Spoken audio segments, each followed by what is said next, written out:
Hello friends, welcome to Organizational Behavior video part 2.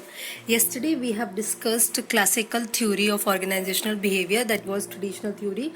Today we are going to discuss neoclassical theory of organizational behavior. Guys हम सबसे पहले समझते हैं कि Y जो है नियो क्लासिकल थ्योरी क्यों आई, क्यों ओरिजिनेट हुई. Because there was some loophole, some drawbacks in the classical theory, जिसकी वजह से जो क्लासिकल थ्योरी सक्सेसफुल नहीं हो पाई ऑर्गेनाइजेशन में. इसलिए नियो क्लासिकल थ्योरी अराइज हुई, क्योंकि हमने क्लासिकल थ्योरी में साइंटिफिक थ्योरी को पढ़ा था कि वो जो है एक्टिविटीज़ ऑफ वर्कर्स पे काम करती है, और एडमिनिस्ट्रेटिव थ्योरी जो है was more focused on the activities of managers. So basically they were no focus on the human relation. They were only focusing on the performance of the employee through implementing some rules and some principles. So ये कुछ loop holes रहे थे जिसकी वजह से productivity जो है up to the mark employees की नहीं आई थी, और इतना एफिशिएंट काम ऑर्गेनाइजेशन नहीं हो पाया था, क्योंकि उसमें जो है वो टोटली फॉरगेट किया गया था, उसको नेग्लेक्ट किया गया था importance of individual.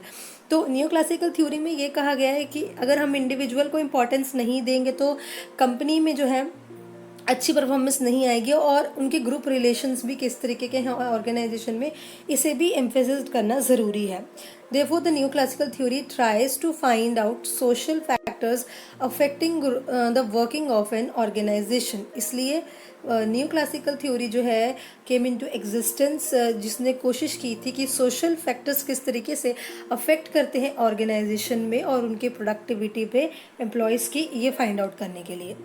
So the study therefore discovered that the real cause of human behavior was somewhat more than mere physiological variables. Therefore this theory born out of the reaction to classical theory. इसलिए neo classical theory ये बोलती है कि classical theory के जो कुछ loop holes रहे थे उसको सही करने के लिए नियो क्लासिकल थ्योरी जो है वो आई गई थी, और उसमें इन्होंने कुछ और चीज़ों पे जो है एम्प्लॉय की एम्फेसिस डाला था इंडिविजुअल लेवल पे, जिससे प्रोडक्टिविटी को इंक्रीज़ किया जा सके. So today now we will discuss the experiments in detail. Neo classical theory में जो है बहुत ही इम्पॉर्टेंट हॉथॉर्न एक्सपेरिमेंट कंडक्ट किया गया था, जिसके बारे में हम डिस्कस करते हैं. This experiment was basically conducted at western electric Chicago Hawthorne plant में नियर शिकागो में 1920 में जो है ये एक्सपेरिमेंट कंडक्ट किया गया था. एल्टन मायो ने ये एक्सपेरिमेंट कंडक्ट किया था वेस्टर्न इलेक्ट्रिक कंपनी में शिकागो में 1922 में.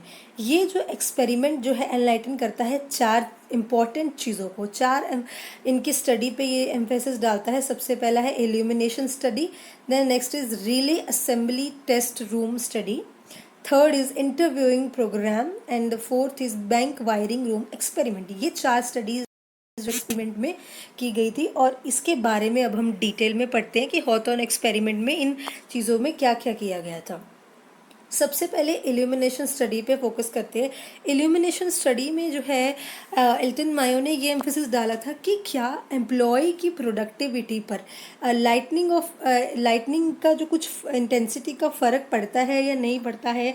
अगर हम लाइटिंग इंटेंसिटी को कम कर दें तो क्या प्रोडक्टिविटी एम्प्लॉय की कम होती है, और अगर हम उसे इंक्रीज़ कर दें लाइटनिंग इंटेंसिटी को तो क्या प्रोडक्टिविटी इंक्रीज़ होती है, वर्कर की productivity.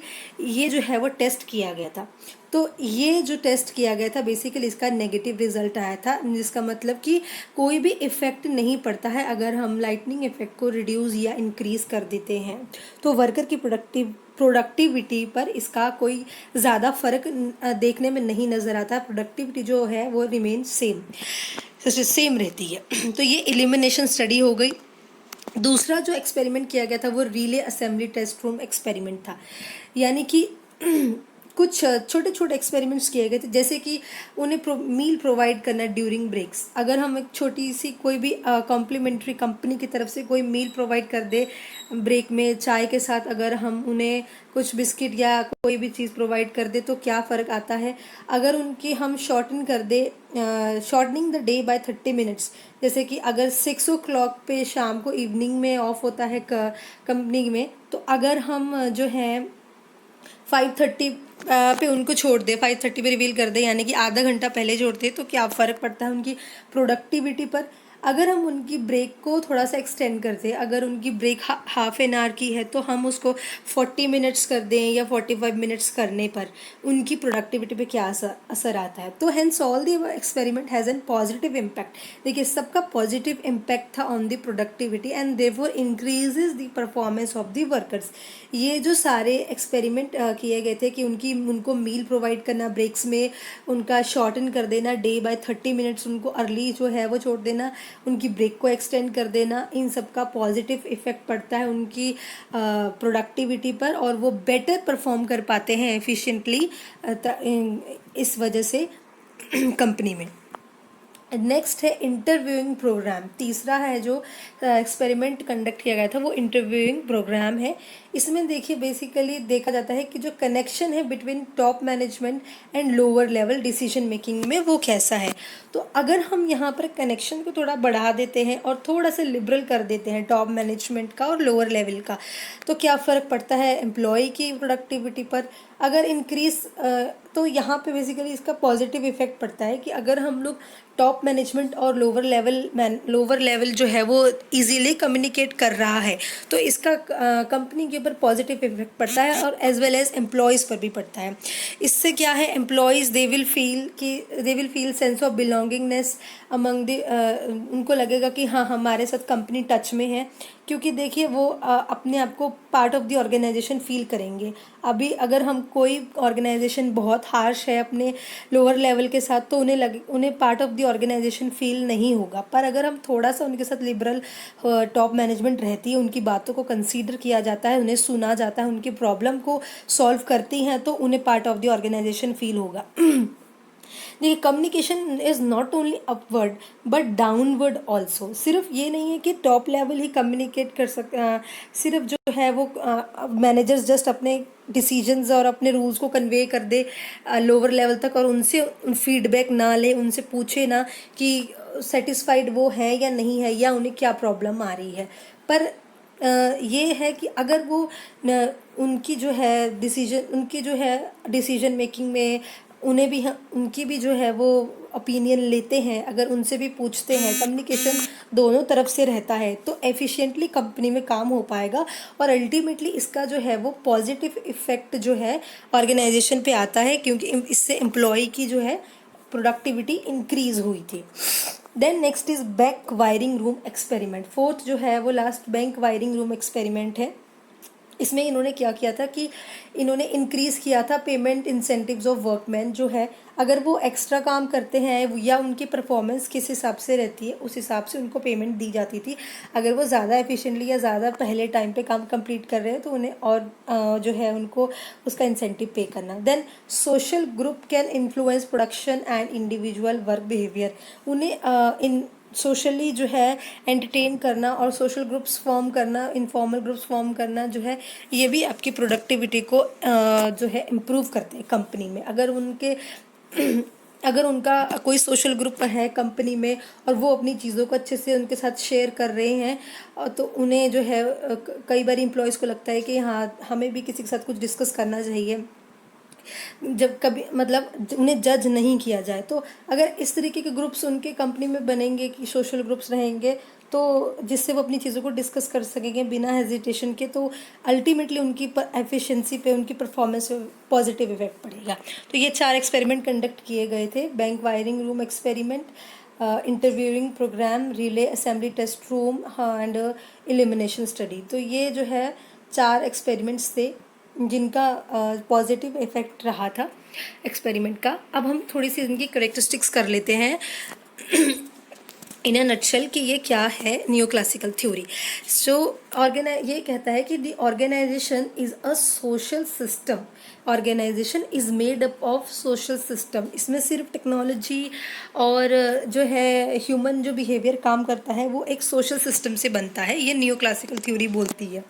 social environment of the job affects people and is also affected by them and not by management alone. सिर्फ और सिर्फ मैनेजमेंट जो डिसीजन लेती है कंपनी में, सिर्फ उसी से प्रोडक्टिविटी पे असर नहीं पड़ता है. नियो क्लासिकल थ्योरी बोलती है कि जो सोशल इन्वायरमेंट में जो चीज़ें चल रही हैं और हम किस तरीके से एंटरटेन करते हैं अपने एम्प्लॉयज़ को, किस तरीके से सेटिस्फाइड रखते हैं, उनको सेफ्टी और सिक्योरिटी प्रोवाइड करते हैं, इन सब के फ़र्क पड़ता है उनकी प्रोडक्टिविटी पर. In the formal organisation, informal organisation also exist. तो जो जैसे कि we know organisations are formal, तो फॉर्मल ऑर्गेनाइजेशन के अंदर एक इनफॉर्मल ऑर्गेनाइजेशन भी एग्जिस्ट करता है and it affects and is affected by the formal organisation, जो कि फॉर्मल ऑर्गेनाइजेशन से ही अफेक्टेड है. तो अगर इनफॉर्मल ऑर्गेनाइजेशन वहाँ एग्जिस्ट करेगा, थोड़ा सा उन्हें लिबर्टी दी जाएगी अपनी बातों को कहने की, तो वो उनके एफिशिएंट वे में उन्हें काम करेगा. Human being has diverse motivational factors and he tries to fulfil different types of needs. देखिए, ह्यूमन बीइंग, अगर हम एक ह्यूमन बीइंग पे कोई एक्सपेरिमेंट करते हैं और अगर उससे ये निकल के आता है कि हाँ जो है, अगर हम उनकी मॉनिटरी बेनिफिट्स बढ़ा देते हैं तो एफिशिएंटली वो वर्क करेगा, तो ये एक रूल हम सारे एम्प्लॉयज़ पे इम्प्लीमेंट नहीं कर सकते हैं. क्योंकि देखिए, ह्यूमन बींग्स जितने ह्यूमन बींग्स हैं, सबकी नीड्स अलग अलग है. किसी को मॉनिटरी बेनिफिट्स की ज़रूरत है तो किसी को रिकग्निशन की ज़रूरत है. वो ये सोचता है कि मुझे कितना कंसिडर किया जाएगा कंपनी के, मेरी बात को सुना जाएगा, वो उससे मोटिवेट हो सकता है, और कोई मॉनिटरी बेनिफिट से भी मोटिवेट हो सकता है. तो सबकी नीड्स जो है वो अलग अलग है, तो हमें सबको फुलफिल उस हिसाब से करना चाहिए. तो ये उनके कुछ मेन करेक्टरिस्टिक्स हमने कर लिए. अब हम जो है क्रिटिसिज्म करते हैं नियो क्लासिकल थ्योरी का, कि इसका क्या जो है, इसके क्रिटिक्स जो है निकल के आते हैं नियो क्लासिकल थ्योरी के.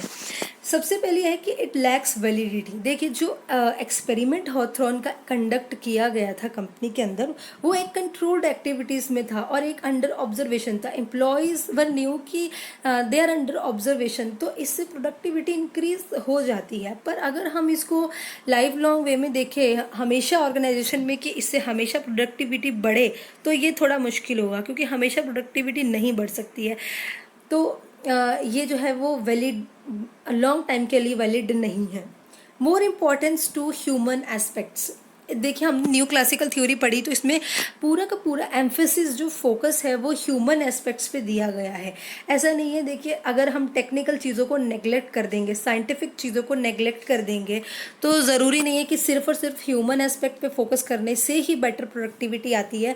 अगर हम कुछ साइंटिफिक चीज़ों को भी इम्प्लीमेंट करते हैं तो भी उससे प्रोडक्टिविटी इंक्रीज हो सकती है कंपनी की. More emphasis on group decision making. जैसे हमने भी देखा, न्यू क्लासिकल थ्योरी बोलती है कि जो है कंपनी को उन एम्प्लॉयज़ के साथ जो है वो कम्युनिकेट करना चाहिए और उनके साथ सारी चीज़ों को डिस्कस करना चाहिए.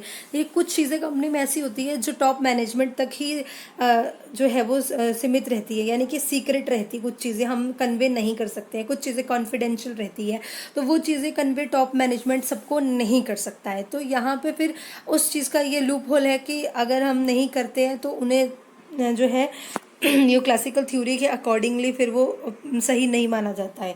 But on the ground reality अगर हम देखें तो हर एक चीज़ कन्वे करना हर एक एम्प्लॉय के साथ थोड़ा मुश्किल हो जाता है, और स्पेशली जब साइज ऑफ द ऑर्गेनाइजेशन जो है वो वेरी बिग है.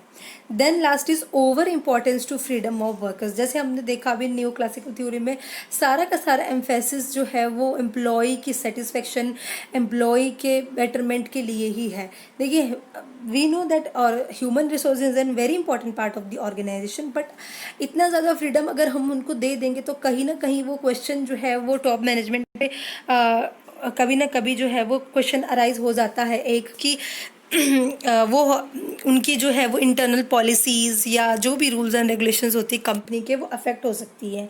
तो वर्कर्स पे फ्रीडम जो है वो उतना ही कंपनी को देना चाहिए जितना रिक्वायर्ड है, और उसके अलावा भी कंपनी में बहुत सारी चीज़ें नेसेसरी होती है जिससे हम लोग प्रोडक्टिविटी को एनहांस कर सकते हैं. बेटर एफिशिएंट वे में हम लोग और ज़्यादा प्रोडक्टिविटी कर सकते हैं. हम अगर साइंटिफिकली सोचें और मशीनरी को ज़्यादा अडॉप्ट करें, नई चीज़ों को इनोवेट करें, तो हम कंपनी जो है वो मैक्सिमम प्रोडक्शन कर सकती है. So that's all with new classical theory today. Guys, अगर कुछ भी आपको डाउट हो तो प्लीज़ कमेंट करना ना भूलें और वीडियो को लाइक करना ना भूलें. And thank you so much.